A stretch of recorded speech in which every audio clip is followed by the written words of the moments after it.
So, Nintendo Switch 2. It is something that since it released on June 5th, I have been almost solely dedicating my gaming time to that system. I put a review up.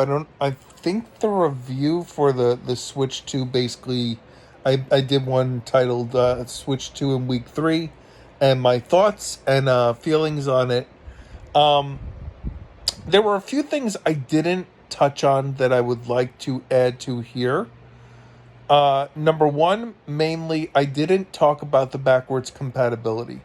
I believe the backwards compatibility is amazing. Not just the backwards compatibility, but the fact that Nintendo has, I think they released basically about 12 games. They didn't release, they released 12 patches for existing Switch 1 games that were getting what they called stuff that basically they put work into that were free updates to people. With also then they're also going to be doing Switch to upgrade paths for added content, added visuals for certain games like Breath of the Wild, Tears of the Kingdom. And then people have found, since they've had the system and they've been testing stuff out, that certain games, I guess the frame rates were basically what's called uncapped, I think, in the Switch 1 versions. So when the hardware was basically, the hardware emulates Switch 1 games, if I understand correctly, how it works. So when the hardware for Switch 2 emulates Switch 1 games, it is using the basically the horsepower, to say the least, in the Switch 2 to basically put these games to either more stable frame rates or higher frame rates. So, certain games are going up in frame rate just automatically without even getting any patches to them. There were some issues. There were some games that at launch weren't compatible. There were save progression. So one example of a game that I definitely had an issue was Marvel vs. Capcom Fighting Arcade Classics. Basically the one that has MVC2 that just released last November. So that one, I believe it was last November. That one had some issues with the save progression. Although I noticed, I didn't play it that much because I'm a very casual fighting game person. That one, when I played it on Switch 1, when I tried to do my save progression, I was having issues there. So I don't know if those issues were just on the Switch 1 version and no one noticed or reported it, and now that they're maybe looking into it, they discovered it's also on Switch 2. Because I was having an issue with saving, because you can save one save slot for one, because there's like, I think like 7 or 8 different fighting games in the collection. So each one that has a story progression in the game, you can save only for one game at a time. And when I was saving, it was like not saving like my progression as I was going along through the story. At least maybe I just wasn't using it correctly. I don't know. Whenever it comes to like emulated titles, I usually have a problem. I had the Retron 5, which was a system by I believe it's Hyperkin that made it, and it basically did a bunch of older retro systems like NES, Super NES, Genesis. I think there was also a Game Boy in there, and you could put original cartridges in, but it pulled the ROMs from the cartridge onto the system and somehow saved, and I could never figure out how to get the saves to work with that. So that's a whole other. We're talking about the Switch 2 here. So yeah, basically the backwards compatibility, great thing. you basically have your older titles, which is why I was able to put so many of my older titles onto it. And I had issues, like I said, not issues, but like I felt the limitations of the storage. But that's always an issue for most systems with me, because I like to just like load up my systems with as many games as I can. But yeah, that was a thing. But I started thinking, like, people have talked about that, like, Switch 2, that, oh, it's just an iterative, upgrade from Switch 1. But if you think about it, the Switch 1 was an iterative upgrade from the Wii U, because the Wii U used a gamepad and you were able to play off your TV, but you were forced to use that gamepad. So you kind of had to, at times, use both the gamepad and the TV. And then the Switch kind of changed that, where either you were using the handheld, and then the handheld, because the Wii U gamepad had a distance, like you couldn't go more than, I guess, like 6 feet, from the actual system for the gamepad to work and to be able to play the games. And the Switch, obviously, you can take it out anywhere, except for maybe like an online game, like a Splatoon that you're playing online. You would have to be within either a Wi-Fi, or you could use a hotspot on your phone, which I did that once in a car. I used a hotspot to play. I forgot what game I played online on my Switch, but I did that in a car ride. It was interesting. It worked. I mean, I wouldn't say do it for long play sessions, because at the time that was the original Switch, I believe, with the original Switch battery life. So, doing online on a hotspot on your battery, yeah, you're gonna burn through your battery. But yeah, I just want to say I have been enjoying my Switch 2 so much.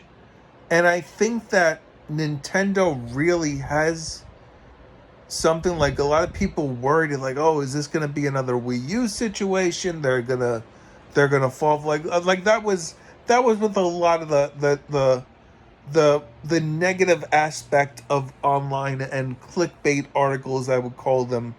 Because apparently, see, I wasn't plugged in, as you call it, into social media and like, sites that report on video game news when the Switch 1 first came out.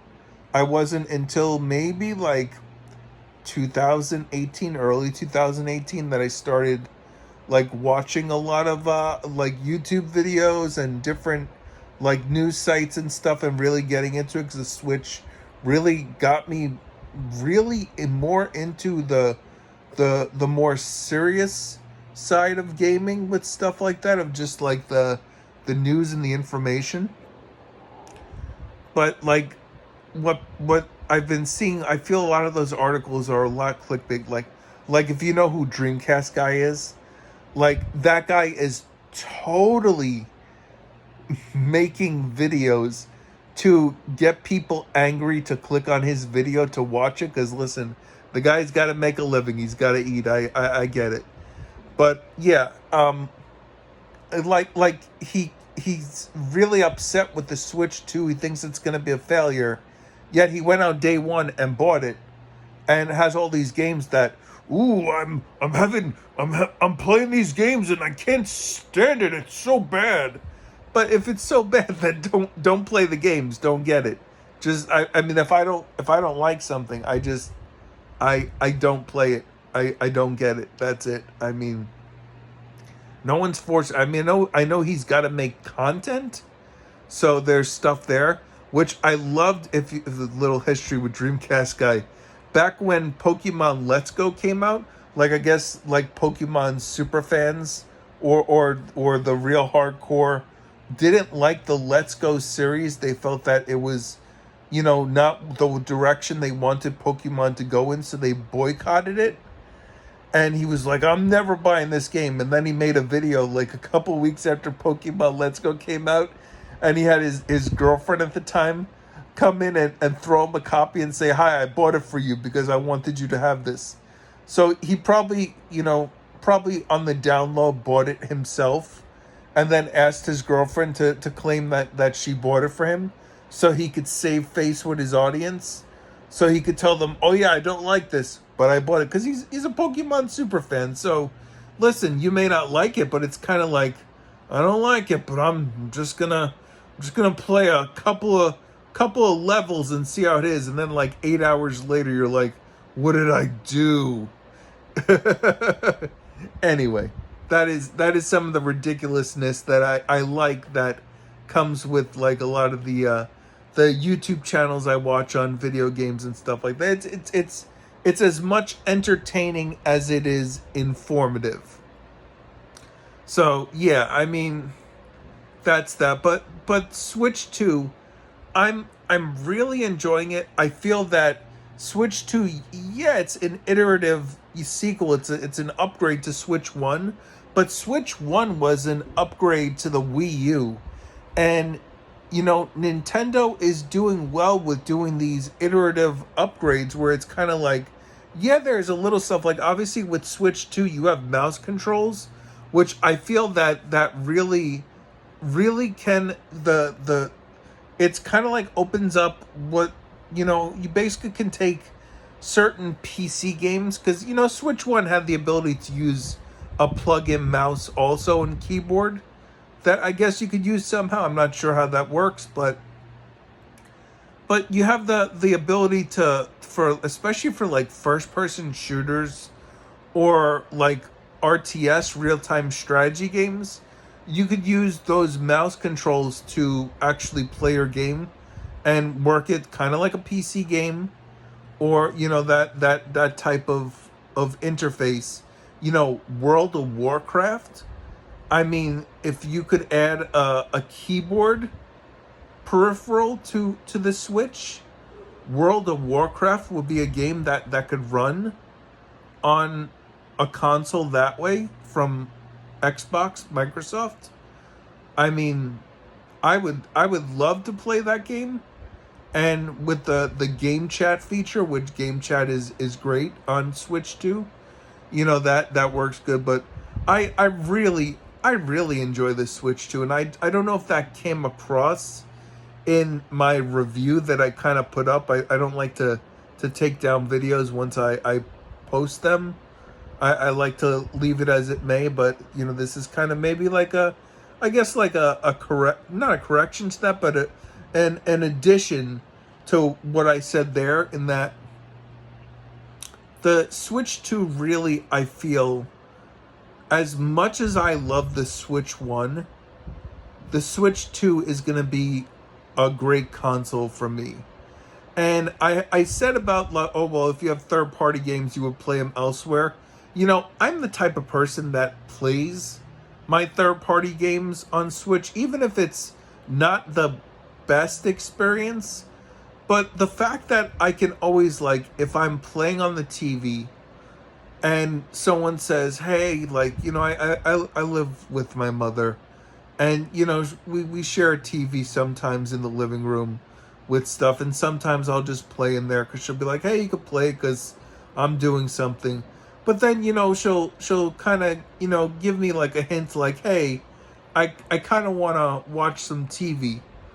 So if she wants to watch TV, I could just pause my game or whatever, just take the Switch off of the dock, play it portably. I mean, I have the second dock in my bedroom, so I could always bring it back to the bedroom dock and then go on the TV there, or I could play portable, or like when sports games are on, like I like baseball and football mostly, and soccer.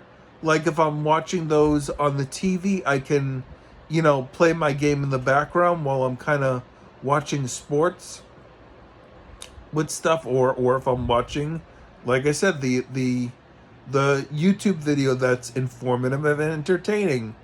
Like if I'm watching like a podcast or a live stream, I would like to be able to play my game. I mean, I think I got through A lot of people didn't like it, but what was it? Detective Pikachu Returns? Was it? It was the second. I forgot what it was called now. It was the second Detective Pikachu, the one that was on the Switch. I got through that in like a whole weekend while watching like YouTube on the TV and just playing it in handheld mode.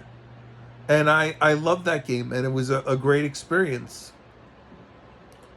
But yeah, the fact, my TVs, both TVs I have, the bedroom, the living room, both of those don't do 120 hertz. That's the only thing I didn't get when I got, because I just recently got a 4K and upgraded the TVs the last couple of years when the PlayStation 5 came out, because I was like, that's it, I'm getting a 4K TV.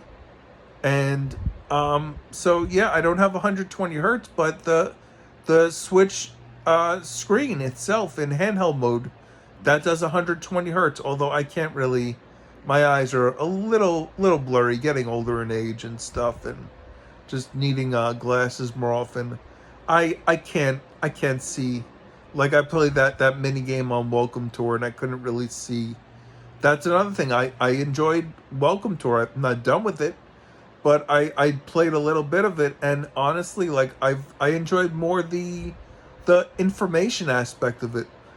Should it have been free? Yeah, everything should be free, but they did put some effort into that, and I personally feel that they're gonna do DLC with Welcome Tour. Like, we got Welcome Tours for Switch 2. What if they did DLC every year for like another $10 for like, next one will be like for the NES. And then if you have Nintendo Switch Online, the basic version that covers the NES like app of games, like, what if you got that as a bonus feature for the basic? And then if they did like N64, which is part of the expansion pass, as a Welcome Tour thing for $10. But if you have the expansion pass, not the basic, that would be an added bonus. You would get that as a freebie, that DLC, as part of that. So basically, if you don't have NSO, like if they did as like extra there, like an extra thing on that, like if you didn't have NSO and they did all the different retro systems for Nintendo, they have the Sega Genesis system. What if they did one on that, on how that one works, and all the features for that one, and that was $10? If all those were $10, would Welcome Tour at the end of the generation be a $70 or $80 game? Talk about the discourse and people getting upset with that one. But yeah, listen, it's a good time. Are there drawbacks? Of course there's drawbacks. But the bigger Joy-Cons, the system feels a lot better, a lot stronger. The Joy-Cons, the sticks feel good. The Pro Controller feels good. I think Nintendo did a really good job with this system.